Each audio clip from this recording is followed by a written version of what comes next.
एक 16 साल की जवान आदिवासी लड़की जो एक गांव की रहने वाली को दो पुलिस ऑफिसरों ने एक साथ मिलकर दर्दनाक बलात्कार किया और इस रेप केस ने देश की लॉ यानी कानून को बदल कर रख दिया। आखिर कौन सा रेप केस है ये जो पूरे देश के लोग को बदल कर रख दिया? आइए जानते हैं आज की इस वीडियो में दोस्तों। मथुरा की युवा अनाथ आदिवासी लड़की थी जो अपने दो भाइयों के साथ एक साथ रहती थी।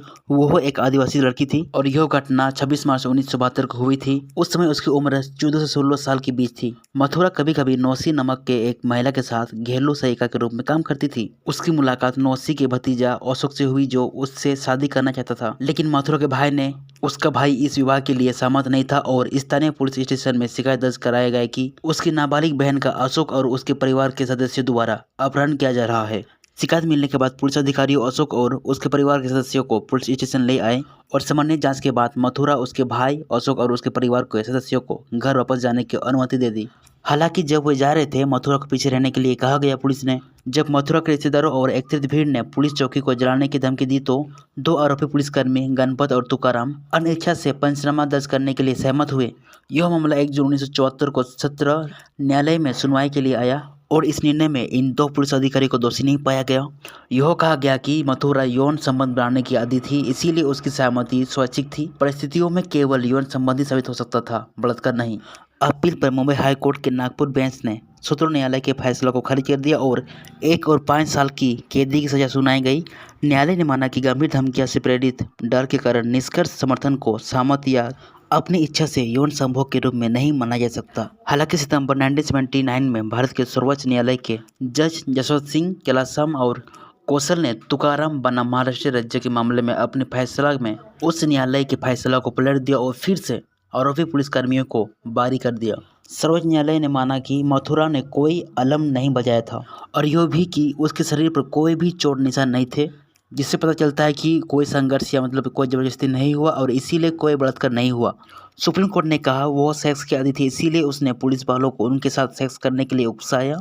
सितंबर 1979 में फैसला सुनाए जाने के कुछ ही दिन बाद दिल्ली विश्वविद्यालय के विधि प्रोफेसर उपेंद्र बख्शी, रघुनाथ केलकर और लोतिका सरकार तथा पुणे की वसुधा धगम्बाड़ ने सुप्रीम कोर्ट को एक खुला पत्र लिखा जिसमें फैसला में सहमति की अवधारणा का विरोध किया गया। उनका कहना है कि सहमति में संपूर्ण शामिल होता है, लेकिन जरूरी नहीं कि इसका उल्टा सच हो। मामले के तथ्य से जो स्थापित होता है वो संपूर्ण है, सहमति नहीं। क्या विवाह पूर्व सेक्स के इतना विरोधी निषेध है, इतना मजबूत है कि भारतीय पुलिस को युवा लड़की का बलात्कार करने का लाइसेंस मिल जाए? इसके बाद महिला संगठनों द्वारा इसके अगेंस्ट विरोध किया गया और प्रदर्शन किए गए, जिन्होंने फैसला की समीक्षा की मांग की गई, जिससे मीडिया में व्यापक कवरेज मिला। इस निर्णय के प्रत्यक्ष प्रतिक्रिया स्वरूप दिल्ली में सहेली सहित कोई महिला संगठन किए गए और उससे फिर जनवरी 1980 में लतिका सरकार बलात्कार के विरोध भारत में पहली नारीवादी समूहों फोरम अगेंस्ट रेप के गठन में शामिल थी, जिसके बाद में नाम बदलकर forum against operation of women FAOW कर दिया गया। FAOW द्वारा एक राष्ट्रीय सम्मेलन आयोजित किया गया जिसने